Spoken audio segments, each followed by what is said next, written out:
ನಮಸ್ಕಾರ. ನನಗೆ ನನ್ನ ವಯಸ್ಸಿಗೆ 66. ನಮ್ಮ ಸ್ನೇಹಿತರು ರಾಮಕೃಷ್ಣೇಗೌಡರು, ಅವರ ವಯಸ್ಸು 68. ಭತ್ತವನ್ನು ಹೊಟ್ಲಾಕಬೇಕಾದ್ರೆ ಸಸಿ ಮಡಿ ಮಾಡಬೇಕಾದ್ರೆ ಎಷ್ಟು ಕೆ ಜಿ ಬಿತ್ತನೆ ಬೀಜ ಬೇಕು ಅನ್ನೋದೊಂದು ಜಿಜ್ಞಾಸೆ ಇದೆ. ಅಂದರೆ ಈಗೆಲ್ಲ 10 K G, 12 K G, 3 K G, 4 K G, 1 K G ಈ ರೀತಿ ಹೇಳ್ತಾರೆ.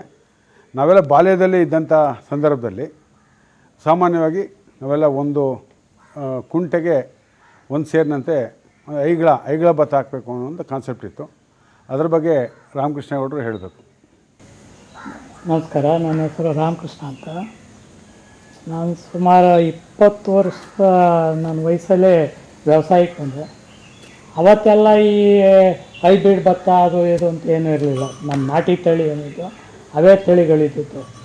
ಕಡಿಮೆ ಅಂದರೂ ನಾವು ಬಿತ್ತನೆ ಭತ್ತನ ಸಪ್ರೇಟಾಗಿ ಎತ್ಕೊಂಡು ಅದೆಲ್ಲ ಒಣಗಿಸಿ ತೂರಿ ಕ್ಲೀನ್ ಮಾಡ್ಕೊಂಡು ಮಡಿಕೊತಾಯಿತ್ತು ಒಂದು ಜಳ್ಳಿಲ್ದಂಗೆ. ಆವಾಗ ನಾವು ಅದನ್ನು ಶೇಖರಣೆ ಮಾಡ್ತಿದ್ದು ಸುಧಾ ಮಣ್ಣನ್ನು ದೊಡ್ಡ ದೊಡ್ಡ ಅಳಗೆ ಅಂತ ಇರ್ತಿದ್ದು, ಅದರಲ್ಲೇ ಶೇಖರಣೆ ಮಾಡ್ತಿದ್ದು ಬಿತ್ತನೆ ಭತ್ತನ. ಕಡಿಮೆ ಅಂದರೂ 40 ಸೇರು ಒಂದು ಎಕರೆಗೆ ಒಟ್ಲಾಗ್ತಿದ್ದೆ. ಒಂದು ಸ್ವಲ್ಪ ಇದೇನಾರ ಬಿಸಿಲು ಜಾಸ್ತಿ ಆಯಿತು ಅಂದರೆ 50 ಸೇರು. ಯಾಕೆಂದರೆ ಪೈರನ್ನು ದಪ್ಪಾಗಿ ನೆಡಬೇಕು ಅನ್ನೋ ಒಂದು ಇದಿತ್ತು. ಅದರಿಂದ 40ರಿಂದ 50 ಸೇರು ಒಳಗಡೆ ನಾವು ಒಂದು ಎಕರೆಗೆ ಬಿತ್ತನೆ ಹಾಕ್ತಿದ್ದೋ. ಆ ಬಿತ್ತನೆ ಹಾಕೋಕ್ಕೂ ಮುಂಚೆ ಬಿತ್ತನೆ ಹಾಕುವಂಥ ಒಟ್ಲಾಕುವಂಥ ಜಾಗನ 5-6 ಸರಿ ಉತ್ತು ಕಳೆ ತೆಗೆದು ಕಲ್ಲು ತೆಗೆದು ಹಸ ಮಾಡ್ಕೊಂಡು ಆವಾಗ ನಾವು ಬಿತ್ತನೆ ಮಡಿ ಮಾಡ್ತಿದ್ದೋ. ಇವತ್ತು ಎಕರೆಗೆ 10 ಕೆ ಜಿ 8 ಕೆ ಜಿ ಅಂತ ಬಂದಿದೆ. ನಮಗೆ ಆಶ್ಚರ್ಯ, 8 ಕೆ ಜಿ ಹಾಕಿದ್ರೆ ಒಂದು ಎಕರೆಗೆ ಹೆಂಗೆ ಸಾಕಾಯ್ತದೆ ಅಂತ. ಒಂದೊಂದು ಪೈರು ನಾಟಿ ಮಾಡಿ ಅಂತಾರೆ. ನಾವು ಒಟ್ಟಾಗಿ ಬಿತ್ತನೆ ಮಾಡ್ತಿದ್ದೋ, ಒಟ್ಲಾಗ್ತಿದ್ದೋ. ಈಗ ತೆಳ್ಳಗೆ ಒಟ್ಲಾಕಬೇಕು ಅಂತ ಅಂತಾರೆ. ಆದರೂ ನಮಗೆ ಸಮಾಧಾನ ಇಲ್ಲ. ಇದು ನಮಗೇನಿದ್ರು 40 ಸೇರು ಹಾಕ್ತಿದ್ವಲ್ಲ ಅದೇ ಒಳ್ಳೆಯದು. ನಾಟಿ ಭತ್ತ ಇಳುವರಿ ಕಮ್ಮಿ, ಪೌಷ್ಟಿಕಾಂಶ ಇರೋ ಭತ್ತ, ಅಕ್ಕಿ ಒಳ್ಳೆ ಪೌಷ್ಟಿಕಾಂಶ ಇರ್ತಿದ್ದದ್ದು. ಆಮೇಲೆ ದನಿಗೆ ಹುಲ್ಲು ಅಷ್ಟೇ. ನಾವು ವರ್ಷವೆಲ್ಲ ಸುಮಾರು ರಾಸು ಅಂತ ಅಂದರೆ ಕಡಿಮೆ ಅಂದರೂ 10 ರಾಸು ಇರ್ತಿದ್ದವು.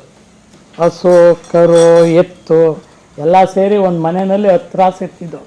10 ರಾಸಕ್ಕೂ ಮೇವಾಯ್ತಿತ್ತು. ಈಗ 2 ರಾಸು ಮೇವು ಸಾಲೋದಿಲ್ಲ. ಇದು ಎಲ್ಲ ಚಿಕ್ಕ ತಳೆ, ಮೇವು ಕಮ್ಮಿ. ನಮ್ಮ ಹಳೆಯ ಪದ್ಧತಿನೇ ಒಳ್ಳೆಯದು. ಇಳುವರಿ ಕಮ್ಮಿ ಅನ್ನೋದು ಅಷ್ಟೇ ಹೊರತು ಬಾಕಿದು ಎಲ್ಲ ವಿಚಾರದಲ್ಲೂ ನಾಟಿ ಭತ್ತ ಏನು ಆಗ್ತಿದ್ದೋ ಹಳೆ ಭತ್ತ ಅದೇ ಒಳ್ಳೆಯದು. ಇಳುವರಿ ಕಮ್ಮಿ ಅಂತ ಏನೋ ನಮ್ಮ ರಾಮಕೃಷ್ಣೇಗೌಡರು ಹೇಳ್ತಾ ಇದ್ದಾರೆ. ಆ ವಿಚಾರ ಸಂಬಂಧಪಟ್ಟಂತೆ ನಿನ್ನೆ ಸೊಳ್ಳೆಪುರ ಚಂದ್ರು ಅಂತೇಳಿ ಒಬ್ಬರು ಸ್ನೇಹಿತರ ಜೊತೆ ಮಾತಾಡ್ತಾಯಿದ್ವಿ ಇದೇ ವಿಚಾರನ. ಅವ್ರು ಹೇಳ್ತಾಯಿದ್ರು, ಬಿತ್ತನೆ ಏನಿದೆ ಬಿತ್ತನೆಯಂತೆ ಬೆಳೆ, ನೂಲಿನಂತೆ ಸೀರೆ ಅಂತ ಹೇಳೋ ವಿಚಾರ ಬಂದಾಗ ಅವ್ರು ಹೇಳಿದ್ರು, ನಮ್ಮಲ್ಲಿ ನಮ್ಮ ತಂದೆಯವರು ಇದ್ದಾಗ ನಾವು ಮೆದೆ ಹಾಕ್ತಾಯಿದ್ವಿ. ಮೆದೆ ಅಡಿಭಾಗದಲ್ಲಿ ಏನು ಉಳಿತಾ ಇತ್ತು ಅದನ್ನೇ ಎತ್ತಿಟ್ಕೊಳ್ಳುವಂಥ ಒಂದು ಕ್ರಿಯೆಯನ್ನು ಹೇಳ್ತಾಯಿದ್ರು. ಅದಾದಮೇಲೆ ಕಣಗಾಲ ಕೃಷ್ಣಮೂರ್ತಿ ಅಂತ ಹೇಳಿದ್ರು, ಯಾವುದೋ ಒಂದು ಪಾತಿಯನ್ನು ಕಡ್ಗಕ್ಕೆ ಬಿಟ್ಬಿಡಿ, ಕಡಗದ ಭತ್ತನ ಶೇಖರಣೆ ಮಾಡ್ಕೊಳ್ಳಿ ಅಂತ ಹೇಳಿದ್ರು. ನಮ್ಮ ಸೊಳ್ಳೆಪುರ ಚಂದ್ರು ಅಂತೇಳಿ ಸಂಪೂರ್ಣ ನೈಸರ್ಗಿಕ ಕೃಷಿಕರು, ಇವರು ತಮ್ಮ ಸೋಮಶೇಖರ್ ಅವರ ಸ್ನೇಹಿತರವರು ನೆನ್ನೆ ಬಂದು ಬಿತ್ತನೆ ಬೀಜ ತೊಗೊಂಡೋದ್ರು. ಅವ್ರು ಹೇಳ್ತಾಯಿದ್ರು, ಭತ್ತ ಚೆನ್ನಾಗಿ ಕಡಗಲಿ ಅಥವಾ ಕಡಗದೇ ಇರಲಿ ಅದು ಮುಖ್ಯ ಅಲ್ಲ. ಯಾವ ಒಂದು ಪಾತಿ ನೀವು ಗುರುತಿಸ್ತೀರಿ, ಒಂದು ಒಳ್ಳೆಯ ಪಾತಿ ಗುರುತಿಸಿ. ಆ ಪಾತಿಯಲ್ಲಿ ಫಲವತ್ತಾದಂಥ ಮಣ್ಣಿರಬೇಕು, ಫಲವತ್ತಾದ ಬೆಳೆ ಇರಬೇಕು, ಒಂದೇ ಸಮಯ ಚೆನ್ನಾಗಿರಬೇಕು. ಅಂಥದನ್ನು ಬೇರೆಯಾಗಿ ಎತ್ತಿಟ್ಕೊಂಡು ಕಣದಲ್ಲಿ 2 ಭಾಗ ಮಾಡ್ಕೊಳ್ಳಿ. ಒಂದು ಮಾಮೂಲಿ, ಒಂದು ಬಿತ್ತನೆ ಕಣ ಅಂತೇಳಿ. ಆ ಬಿತ್ತನೆ ಕಣಕ್ಕೆ ಹೋಗಿ ಒಂದು ಸಲ ಮಾತ್ರ ಬಡೀರಿ, 2ನೇ ಬಡ್ತಾ ಬಡಿಬೇಡಿ. ಒಂದು ಸಲ ಮಾತ್ರ ಕಂತ ಎತ್ತು ಬಡಿಯೋದು, ಉಳಿದು ತೊಗೊಂಬಂದು ಈ ಕಣದಲ್ಲಿ ಬಡ್ಕೊಳ್ಳೋದು. ಆ ರೀತಿ ಮಾಡ್ಕೊಳ್ಳಿ. ಮೊದಲನೇ ಸಲ ಯಾವ ಬೀಜ ಉದುರುತ್ತೆ ಆ ಬೀಜನ ನೀವು ಆಯ್ಕೆ ಮಾಡ್ಕೊಳ್ಳಿ. ಆ ರೀತಿ ನಾನು ರತ್ನಚೂಡಿ ಭತ್ತನ 28 ಕ್ವಿಂಟಾಲ್ ಬೆಳೆದಿದ್ದೆ ಒಂದು ಎಕರೆಗೆ ಅಂತ ಹೇಳಿದ್ರು. ಇಲ್ಲೇನೆಂದರೆ ಬಿತ್ತನೆ ಭತ್ತವನ್ನು ಸಂಗ್ರಹ ಮಾಡ್ತಕ್ಕಂಥದ್ದು, ಬಿತ್ತನೆ ಭತ್ತವನ್ನು ಯಾವ ರೀತಿ ಆಯ್ಕೆ ಮಾಡುವಂಥದ್ದು ಅದು ಭಾಳ ಮುಖ್ಯ. ಇಲ್ಲಿ ರೈತರು ನಾಟಿ ಭತ್ತದಲ್ಲಿ ಸೋತಿದ್ದಾರೆ. ಇಲ್ಲಿ ಯಾಕೆ ಇವರು ಒಂದು ಎಕರೆಗೆ 50 ಕೆ ಜಿ ಬೇಕು ಅಥವಾ ಐಗಳ ಬೇಕು ಅಥವಾ 40 ಕೆ ಜಿ ಬೇಕು ಅಂತ ಹೇಳ್ತೀವಿ ಅಂದರೆ, ನಮ್ಮ ಏನು ಸುಧಾರಿತ ತಳಿಗಳು ಹೈಬ್ರಿಡ್ ತಳಿಗಳಲ್ಲಿ ಅದಕ್ಕೆಲ್ಲ ಸ್ವಲ್ಪ ಕೆಮಿಕಲ್ಸ್ ಎಲ್ಲ ಹಾಕಿ ಮಾಡೋದ್ರಿಂದ ಒಂದು ಪೈರಿಗೆ 8 ತಿಂದರೆ ಅದು 12 ತೆಂಡೆ ಹೊಡಿತದೆ. ಅಷ್ಟು ಜಾಯಮಾನ ಇದೆ ಅದಕ್ಕೆ. ಅದೇ ನಮ್ಮ ನಾಟಿ ತಳಿಗಳಲ್ಲಿ ಒಂದು ಪೈರಿಗೆ 4ರಿಂದ 5 ತೆಂಡೆ ಮೇಲೆ ಹೊಡೆಯಲ್ಲ, 3ರಿಂದ 4 ತೆಂಡೆ ಅಷ್ಟೇ. ಹಾಗಾಗಿ ಅಲ್ಲಿ 20 ಪೈರು ನೆಡಬೇಕು, 20-25 ಪೈರು ನೆಡಬೇಕಾಗತ್ತೆ.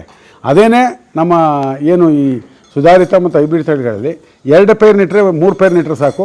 3 × 8 = 24, 30 ತೆಂಡೆ ಬಂದುಬಿಡುತ್ತೆ. ಅದೇ 30 ತೆಂಡೆ ಬರೋಕ್ಕೆ ಇಲ್ಲಿ ನಾವು 10 ಸಸಿಗಳನ್ನ ನೆಡಬೇಕು. 20 ಸಸಿಗೆ 60 ತೆಂಡೆ ಇದ್ದರೆ ಅದು ಒಂದು ಒಳ್ಳೆಯ ರೀತಿಯ ಒಂದು ಗುಳಿನಲ್ಲಿ 60 ತೆಂಡೆ ಇರಬೇಕು, ಅವಾಗ ಸರಿ ಅನ್ನೋದು ನನ್ನ ಒಂದು ಅನುಭವ. ನಾನೊಂದು ಇದು ಮುತ್ತಿನ ಸಣ್ಣ ಅಂತ ಒಂದು ಬಿತ್ತನೆ ಭತ್ತ ಕೊಟ್ಟಿದ್ರಿ, ಅದ ಡ್ರಮ್ ಸೀಡರಲ್ಲಿ ಮಾಡಿದ್ದೆ.